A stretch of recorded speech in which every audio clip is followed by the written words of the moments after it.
Hello friends and enemies, welcome to or back to Happy for Now. It's me as well here with your highs, lows, and surprises and stats and all the things for October because I read a bunch. I read a bunch in October. The slump is gone, the reading mood is returned. This tracks though. I feel like my body and brain are like summer rot. Too hot to do anything. Fall, winter, spring, read away. And that is exactly what happened and I'm okay with that. So let's immediately dive into stats because again, I read a ton this month and I feel really good about it. I read a total of 21 books for 5,753 pages, an average rating of 3.8. It was difficult picking my lows. Let me just put it that way. I struggled. I listened to 42.39 hours of audiobook and that's my sped up time. I read 8 titles from KU, 10 books from my library. And as far as age demographics go, I read 20 adult titles and 1 YA. And then formats, we read 8 ebooks and 13 audiobooks. That's about on par for me. I would say I'm always like a little higher in audio than e, but I'm very happy about it. As always, if you want full details on anything I read, you can look on my Instagram. There's a photo posted in my highlights for every single book I read this month, and they're all in my vlogs. I rarely read a book and don't vlog it, so you will find that everywhere. And then I want to give you a quick read what you own update, which I promised in my reset. I still ended with like my TBR up by over 7. Fact, I didn't get to some stuff I thought I would get to. I'm ambitious as always, and it's okay. I need to honestly just spend a lot of this month reading down what I own, which is kind of the plan. Instead of ending with 7 new books on my TBR, I ended it with 12. It's fine. It's because I didn't read a series I thought I was going to read, which would have put me at 7. November is going to be a positive month. We are going to crush this number. I also need to document all the books I'm unhauling for November. You're going to do a video coming on that soon. So I think November we will end with a net positive as far as reducing the TBR goes. One of the other things I'm planning to do here is documenting every unread book, which are all my turned around books again, and putting them in a spinner wheel or something, like a random number generator, so that I can just spin the wheel and read a book or finish a series. I think that'll be nice. Anyways, let's dive into all the books I read and let's talk about it because I think we have some interesting things here. First of all, let's talk about those lows because wow, the lows were low this month. I mean, obviously my average was a 3.8. I read some duds, and 3 of those duds are the following. First of all, I read Spookily Yours by Jennifer Chipman. This was my members pick for the month of October, and we all walked away going, at least I think we all did. The 2 of us that have talked about it in the Discord did, feeling like this book is a mess. It is not well plotted. It is not well thought out. It has a really big tonal shift from really cute and sweet and cozy to like a dirty talking demon hero, and that was weird. And then we also just it felt very written to trope and not to plot, not well plotted. So it was almost like we're trying to hit these trope marks in the plot, not making a story that naturally involves these tropes, which is how it should be, right? So yeah, this was very disappointing and I hate to see it. Next, we have A Proposal They Can't Refuse by Natalie Kahn. Both the next 2 disappointments, I honestly will read more from them, but this is one that I started on the flight and I fell asleep during on the plane ride home and finished the book, and I was like, I don't even care enough to go back. So instead of giving it a 1 star because I did read it and not marking it as read because I read 80% of it at this point, I gave it a 2 star and called it a day. This, for me, I think the setup, the idea behind it was really cute. So these 2 grandpas are basically trying to set their grandkids up together who have been friends forever, and they're like, no, we need to make them make a marriage bargain so they can inherit the businesses they want to inherit. So they do that. But I think our heroine was just messy in a way I didn't love because I felt like she wasn't communicating her needs well to people. And our hero was the same, he really struggled to communicate, and there was a lot of pent up pining that neither one ever communicated. And something about it just did not work as far as the setup went, and her just pushing her family to do a thing that they were kind of hesitant to do. I didn't love this not competition, a food festival thing. I just didn't love it. All around, it just was okay. I really liked the grandparents as characters, and I'm intrigued enough that I would like to read the next book and maybe the 3rd book because I do like the premises and I think the writing was there. This just, the setup of this one just did not click for me. And I know a lot of other people didn't click for it. I would love to know if anybody else has read the other 2 and what you thought of them and if I should try them or not. And the next one is I Accidentally Summoned a Demon Boyfriend by Jessica Cage. I'm so sad about this. I will be reading more from this author as well. But this for me was just really disappointing because it featured just really rampant fat phobia in the first chapter. And I hate when that happens so much. It is one of my biggest pet peeves. I didn't DNF it because I really wanted to give it an honest shot and see what I thought of her writing. And I didn't hate her writing. I didn't like the fat phobia and some of the other stuff in the book. I think it lacked a little bit of plot development as well around the demon stuff. But it like had a fun concept. So like I would like to try more by her because I feel like she has really fun concepts. And I just need the execution to like be a little better. So maybe if I read something else that's newer from her, we're going to see an improvement versus if I go and read like something from our backlist. So that's kind of the plan. Surprises. Oh my goodness, I have surprises. Okay, first up, we have Spark of the Everflame by Penn Cole. I read this month. This was my spinner wheel pick for my Romantasy wheel. Y'all, this was so fun. I am so surprised at how fun this is. I've seen people talk about like they've DNF'd the series later on, but I right now am pretty sold. I felt like this almost delivered the perfect balance between a romance and a fantasy.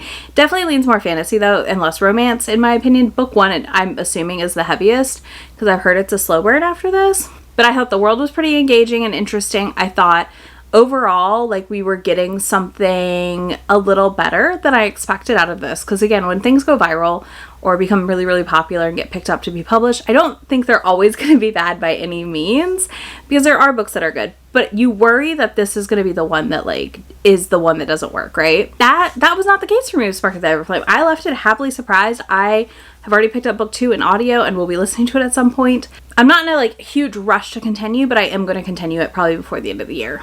So we'll see what happens. Then I read Dark City Omega by Elizabeth Stevens. I shouldn't have been surprised on this, but I was because I just get nervous. I always get nervous about Omegaverse. I love it. I love it so much, but it scares me every time because I'm like, what if it's too much? What if it's too dark? But I hope this one was a nice balance of a really dark world and not too dark of everything else in a way. I just really enjoyed it. I think it was interesting how the different groups were set up as like what they used and where they were in the continent. It gave me similar vibes to Her Taken to Varaxia series, which I also loved. Also very dark alien book at the same time, while not being too dark, if that makes sense. So kind of dark light, we'll call it. So yeah, I really enjoyed this. I think this was so much fun. I really enjoyed our main character. I enjoyed the world building. I'm excited to read book 2. I'm pumped. Then I also read Best Hex Ever by, oh my gosh, by Nadia El Fassi. I think I got that right. I am a known nervous witch reader. I love witch books. I love the idea of witchy books, and I am constantly left disappointed. But Best Hex Ever was really fun. So she is convinced that she has basically put a hex on herself accidentally by trying to put a spell on a former lover to stay with them, and she's convinced it bounced back and has hexed her. And she's a bisexual, very, very bisexual on page, and I was living for this, okay? She talked about having preference for women over men and all these things, and I was just like, I'm obsessed. I'm absolutely obsessed with you, and I'm obsessed with all of this. But she, talks about this on page, and she meets this guy, like he comes into her coffee bakery shop, and she's like, oh, he's really cute, and he works for a museum, and he's doing a collection of good luck charms and things like that from different cultures, and he works for like the British Museum. This is set in Britain, like London. So he does that, and in doing so, he is going to like take this exhibition around the world and return the items, which I think is really cool and a great concept, and righting some wrongs we know about with the British Museum. But yeah, like it's really, really good. It's really fun. It's centered around their two friends getting married that they just had never met yet. He had been overseas basically like doing his job, and he just had never met her. And great chemistry, really horny. Also, I need to know, this book is very horny in a way I didn't expect but really appreciated.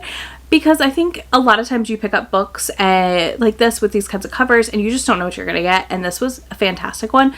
Also, it's from a new imprint, Del Romance. So I was nervous if they would deliver or not. And they did deliver. And that was a happy little find for me. All right, let's talk about those highs. I picked 4 things because I couldn't decide. And it's just going to be what it is. And I'm sorry, not sorry. Like, reading as much as I did, I feel like I had such a good reading month still. And I love when that happens. So first up, we have Her Psycho Beast. I read the newest book in this series, and I'm obsessed with this series. If you have been in here for, I don't know, the last 2 months, you've seen me be obsessed with the series. I finally read the newest. It was fantastic. I cannot wait for the next book. But I will say this. They do all end in cliffhangers, but not in ones where I'm like, mad. I'm never mad. I'm sad it's over. I'm always sad it's over. But I'm never angry that I have to wait. I hope that makes sense.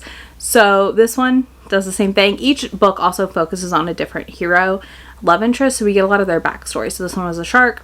The last book was a lion. The first book is a wolf. There's a lot of really interesting world building developments in this one, and I'm just really excited.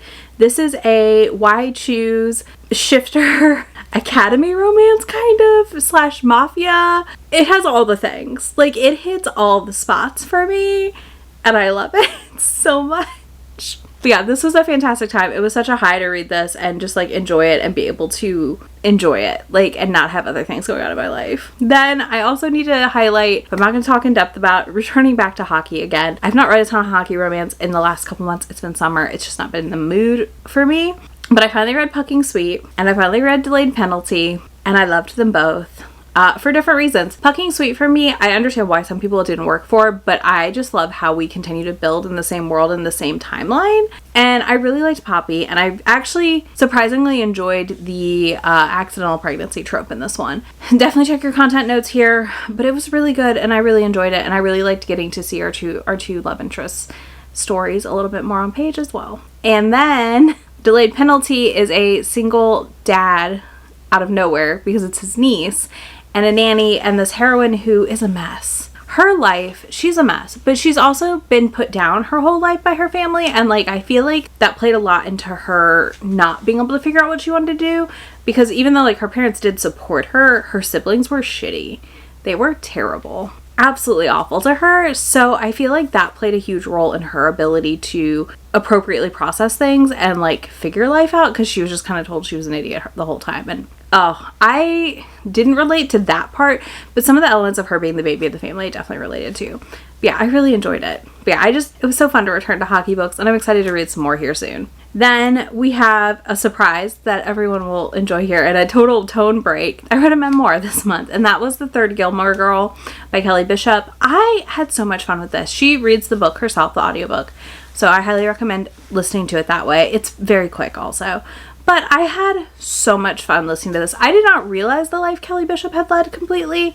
Like, I knew she'd had a long career before Gilmore Girls, and I just really enjoyed hearing her story and how different she is from our matriarch of the Gilmore Girls family, because that was also fascinating. I just really enjoyed it. I had so much fun. She was in the original chorus line, which I just didn't even realize, and just had this really storied career that was absolutely fascinating to read about and learn about and just listen to. I think this is one of those memoirs where like you're listening and you're like, wow, you lived such a life, and this book is not that long, but you lived such a life. And then last but not least for the highs. Okay, listen. On Halloween, it was a little late because I was behind. It's fine. I released a bonkers reading vlog, so you should definitely go watch it if you haven't. But who would I be if I did not put Forked in my highs? Because Forked by Ruth Cardello was hilarious. It was so fun. I had such a blast with this one, and it is Captain America coded, but he ends up stuck in a fork. What more do you need? It was absolutely hilarious, and it was so much fun that I really can't recommend this one enough if you want to try Sentient Object. I feel like it is bonkers. They're all bonkers. This one feels a little more approachable in a way. It is a little long, but I think it worked with the length overall. Yeah, this was so funny. It was so silly. But yeah, I just had so much fun with it. So yeah, those are my lows, surprises, and highs for the month of October. Let me know in the comments what you read and loved or hated. If you don't want to do that, obviously you're gonna have to leave me a fork emoji. That has to exist. I'm near positive. But, you know, I just feel like that has to happen. So leave me that down below. If you want links to any of these books, those will be linked down there for you to find them easily, and links to be my friend anywhere on the internet that I am. And I will catch you all in just a few days. Bye!